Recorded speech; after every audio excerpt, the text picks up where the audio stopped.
to see the biggest crash in history. You'll never ever see another crash like this. And I'm going to put it into very simple terms so you understand it. It's like being on a plane and all of the engines fail. All of the banking system is failing right now in plain sight. All of it. And the plane, without any engines, will crash. Now, people have said to me, so why can't we just repair it? Well, liken it to like an aerospace engineer hopping out of the window on a plane and repairing the engine. It doesn't work like that. We are going to crash. And the crash is not going to be nice. But it's down to each and every one of you to brace yourself. Prepare yourself. We are going to crash. The world's financial system, the mainstream media, the governments, they're all going to crash. Work numbers. I am giving you free advice that those of you who are holding dollars, you shortly might go into losses. You better do what you must do, because this market is going to be different in a couple of weeks. Dollar. It's a trick. I never needed these. Oh, looky here. It's the old fishing line on a dollar bill prank. That is a practical joke. Russia using the Chinese yuan for international payments instead of the dollar. Saudi Arabia is also in talks with Beijing to do the same thing. Speaking of Saudi Arabia, meanwhile, they are in talks with Iran as well to consider an economic alliance with China and Russia. And they can even be joining the BRIC countries, which is an acronym for these countries here, Brazil, Russia, India, China, and South Africa. These countries all have emerging economies. So what happens if our economy and the U.S. dollar are no longer the world's dominant currency? Former Assistant Treasury Secretary and host of the Monica Crowley podcast, Monica Crowley, is here to weigh in. Monica, great to see you this morning. Let's start right there. What happens if these emerging economies move away from the U.S. dollar towards the Chinese yuan? Well, good morning, Will. It's great to be with you. And it's really hard to overstate exactly how catastrophic the abandonment of the U.S. dollar would be as the world's global reserve currency. Look, since the end of World War II, the dollar has been the safe place to go, and it's been backed up by a couple of things. It originally was backed up by gold, but President Nixon took us off the gold standard, so there's no hard asset backing up the dollar anymore for the last 50 years. But also it's been backed up by the strength and economic power of the United States and the fact that oil has always been traded in dollars. If that were to end, that would mean the end of the U.S. dollar. You're never going to believe what happened today. Saudi Arabia just cut ties with the U.S. dollar. This is the first time in 100 years that the dollar has had a real challenge. Just so we're clear, Saudi Arabia is one of the richest countries in the world with oil. And the dollar has been backed by oil. It's been called the petrodollar. See, the dollar used to be backed by gold. For every dollar, there was a piece of gold backing every dollar. But in 1972, 3, around there, President Nixon took us off the gold standard. So ever since then, it's been backed by nothing but oil. Next story is from Saudi Arabia. It is buying diesel from Russia and in very large quantities. And yes, you heard it right. Oil giant Saudi Arabia is buying diesel from Russia for domestic consumption. It makes no sense until it does. Let me explain this. Both Russia and Saudi Arabia are oil giants. Together, they dominate the powerful oil cartel called OPEC+. Russia is at war with the West. Saudi Arabia has its own issues with America. They partnered with each other, and they're challenging Western oil sanctions. So the world's largest oil exporter is buying oil from Russia. This is a strategic game. Saudi Arabia has bought 2.5 million barrels of Russian diesel. Not in a year, not in a month, in just 10 days. I'll repeat that. Saudi Arabia bought 2.5 million barrels of diesel from Russia in just the first 10 days of this month. That's the most diesel Saudi Arabia has ever bought from Russia. It's unprecedented. Saudi Arabia is the world's second largest producer of crude oil. Russia is the third. Then why does Riyadh need oil from Moscow? Let's first understand how it makes business sense. Russia is selling oil at discounted prices, which is why India and China are buying Russian oil despite Western pressure. Those same discounts apply to Saudi Arabia, meaning Russian oil is cheaper. So the Saudis are buying cheaper oil for domestic consumption. They're also refining some of the Russian diesel and exporting it to third countries at a higher price. Now, if they bought 2.5 million barrels in 10 days, the profits must be significant and worth the trouble. We don't have the exact figures of how big the Russian discount is, but we understand that it makes business sense. And the timing of this is interesting. Europe has recently banned Russian diesel. The EU embargo on Russian diesel came into effect on the 5th of February. And around the same time, the Saudis started importing Russian diesel. Do you see the link? Is it possible that EU nations are getting Russian diesel from Saudi Arabia? We cannot confirm it, but reports to this effect are doing the rounds, and we wouldn't put it past the Europeans. As for Saudi Arabia, the extra diesel from Russia will not hurt. It can use the cheaper oil at home and free up some of its own oil for exports at higher prices. And by the way, Saudi Arabia is not the only country doing this. Russian diesel exports to countries like Turkey, Tunisia, Morocco, and Brazil are also rising. And this shows how the European embargo has already failed. Russia has found new markets for its diesel. Now to the strategic dimension of the Russia-Saudi oil cooperation. Saudi Arabia is recalibrating its relationship with the US. Its security dependence on America is still significant, but politically they've drifted away. The Americans wanted to turn Riyadh into a pariah state. They gave lectures on human rights, and then their president flew down to give fist bumps to MBS. It did not work. Riyadh is now charting its own course, even talking to Tehran without America's involvement. It controls global oil prices along with Russia. The oil cartel, OPEC Plus, decides on increasing or decreasing oil output, and oil prices depend on supply. Washington has been worried about this deepening partnership. In October last year, it accused Saudi Arabia of aligning with Russia.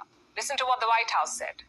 Well, we believe by the decision that OPEC Plus made last week, there certainly are aligning themselves with Russia. And right now, this is not a time to be aligning with Russia, especially with this brutal, unprecedented war that they have started in Ukraine. Now is not the time to align with Russia. Saudi Arabia paid no heed. It is ignoring American diktats and making money off Russian oil. The net losers here are the United States and the European Union.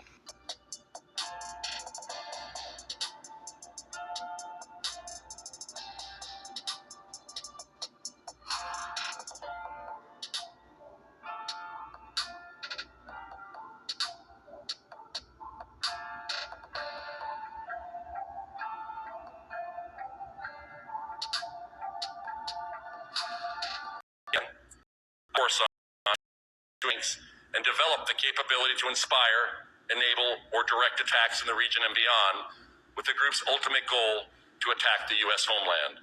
Amidst these challenges, strategic competition is deeply manifest in the region. The People's Republic of China aggressively expands its informational, military, and economic instruments of national power across the region. And now, Beijing seeks to establish its diplomatic influence. China, dependent on the region for over half of its imported crude oil and more than a third of all its natural gas, is also moving beyond energy-based investments to encompass physical and telecommunications infrastructure that advances its Belt and Road initiatives. 19 of 21 CENTCOM countries have signed a Belt and Road agreement with China. We are in a race to integrate with our partners before China can penetrate the region. Russia, on the other hand, seeks to expand its influence in Syria, seeking a permanent basing there and undermining our efforts towards stability and security.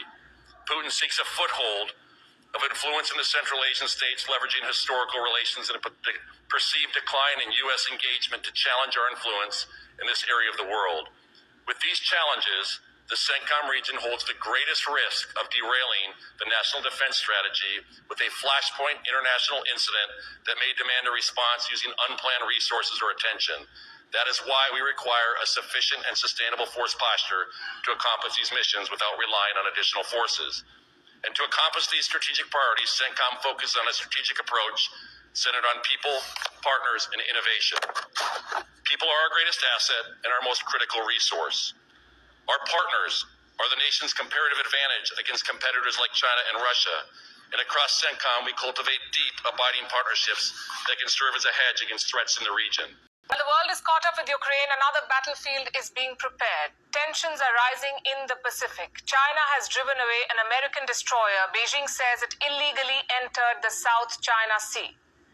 The US is setting up new military bases in the Philippines, very close to Taiwan.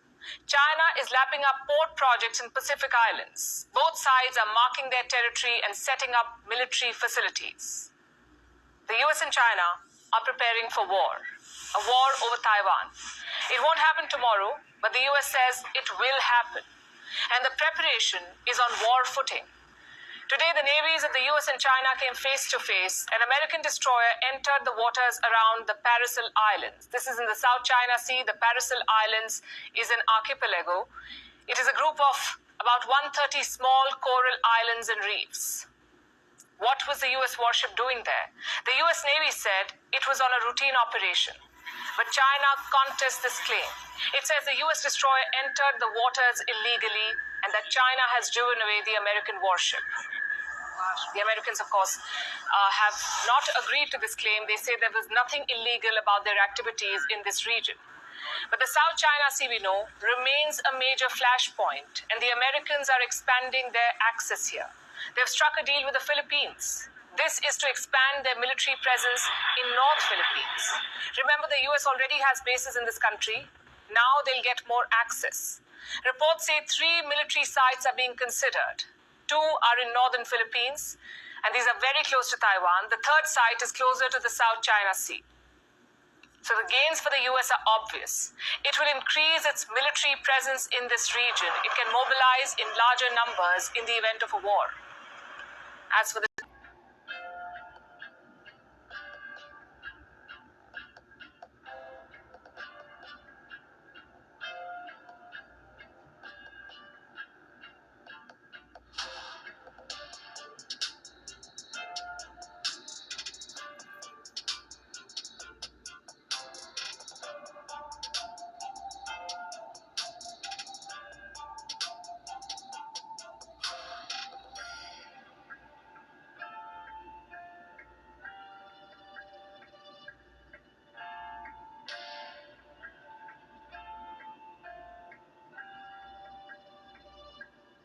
fantasy land for a moment. Let's pretend for a sec that our country had a news media that was interested in bringing you the news, not in lecturing you about your moral inferiority. You're so bad. Or lying to you in transparently obvious ways. January 6th was an insurrection, guys. Or even enforcing you to repeat whatever childish slogan they've come up with this week. Vladimir Putin is a war criminal. Okay. Trans women are women. All right. Say it or else. Let's imagine instead that we live somewhere completely different, in a country where the media felt obligated to tell you what was actually happening in the world and why it matters. What stories would we be talking about right now if we lived in that country? Well, here are the first 2. Earlier this month, Iran and Saudi Arabia, the 2 most significant powers in the Muslim world, announced that after generations of proxy wars and snarling hostility to one another, they will be resuming diplomatic relations. Peace has broken out between blood enemies. As recently as last year, very few would have thought that could happen, and now it has happened. And it's happened, and here's a significant thing from an American perspective, it's happened because China, not the US State Department, but the Communist Chinese government, brokered the deal. The world's largest atheist state has halted religious conflict between 2 theocracies. Did you see that coming? Probably not, but there's more. Yesterday, China's President Xi turned up in Moscow to announce a new partnership with Russia. Going forward, Russia will supply much of China's oil and natural gas. Vladimir Putin also agreed to use Chinese currency in trade with Asia, Africa, and Latin America. Once again, holy smokes. As with the Iran-Saudi summit, very few people imagined anything like this could happen just 18 months ago. Quote, change that hasn't happened in 100 years, Xi said, is coming, and we are driving this change together. Now, what change was Xi talking about? Well, the end of American global hegemony, the end of the U.S. dollar as the world's reserve currency. For 100 years, he got it right. Since the close of the First World War, the United States has been the preeminent nation on Earth. For 40 of those years, we were locked in a Cold War with the Soviet Union, of course. But at no time, no matter what they may have claimed, was there ever really a question about who was the most powerful country. We were the most powerful country. It was the American era. That era just ended, a little over 2 years into Joe Biden's presidency. But amazingly, no one in this country seems to notice that it happened. That story is not leading the news tonight. Instead, we're arguing about whether or not to arrest Donald Trump for a fake crime to keep him from running for president again. Over at the White House, our senile president just gave some sort of medal to a sitcom actress, presumably for her bravery. You read those scripts so boldly. CNN is covering that story like it's the moonwalk. On Twitter, meanwhile, people seem excited that our vice president has sent a letter to a transvestite TikTok star called Dylan Mulvaney, who is famous for dressing like a 6-year-old girl. Kamala Harris is very proud of him. That's the news we're getting. It is Weimar, but dumber.